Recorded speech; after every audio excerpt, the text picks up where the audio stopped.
उमापति भगवान शिव की जय हो। आज सुनेंगे हरियाली तीज की व्रत कथा। हरियाली तीज का व्रत सभी सुहागिनों के लिए शुभ होता है। पति की तरक्की, जीवन में खुशहाली के लिए इस व्रत को किया जाता है।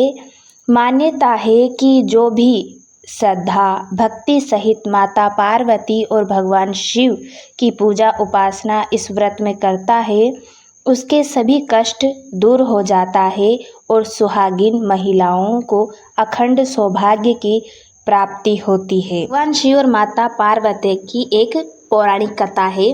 मान्यता है कि भगवान शिव माता पार्वती को उनके पूर्व जन्म की बात सुनाते हुए इस कहानी को कहते हुए शंकर जी पार्वती माता से कहते हैं कि हे पार्वती, तुमने पति के रूप में मुझे पाने के लिए कई सालों तक तपस्या की। तुम्हारी कठोर तपस्या के दौरान तुमने अन्न और जल का भी त्याग कर दिया। उसके बाद मैं तुम्हें वर के रूप में प्राप्त हुआ। माता पार्वती को बताते हुए भोलेनाथ कहते हैं कि हे पार्वती, एक बार नारद मुनि तुम्हारे घर आए थे।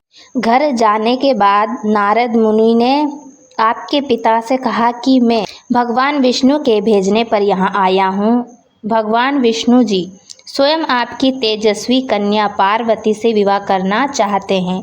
नारद मुनि की ये बात सुनकर पर्वतराज प्रसन्न हो गए। इसके बाद नारद मुनि की ये बात आपके पिता ने आपको बताई। तुम इस प्रस्ताव से दुखी हो।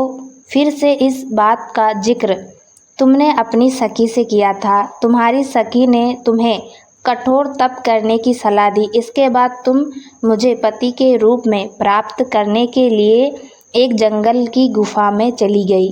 वहाँ तुमने रेत का शिवलिंग बनाकर तप किया। फिर तुम्हारी तपस्या से प्रसन्न होकर सावन मास की शुक्ल पक्ष की तृतीया तिथि पर मैंने तुम्हें दर्शन दिए। इसके बाद तुम्हारी कामना पूरी करने का वचन देते हुए मैंने तुम्हें पत्नी के रूप में स्वीकार किया। इस दौरान तुम्हारे पिता भी गुफा में ढूंढते हुए आ गए। आपने पिताजी से कहा कि मैं आपके साथ तभी चलूँगी जब आप मेरा विवाह महादेव से कराएंगे।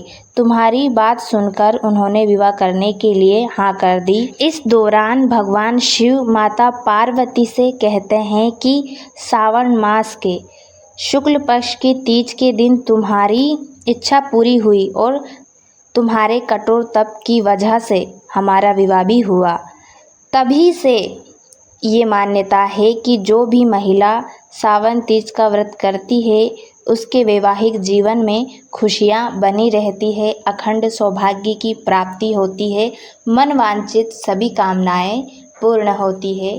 तो बोलिए उमापति भगवान शिव की जय हो।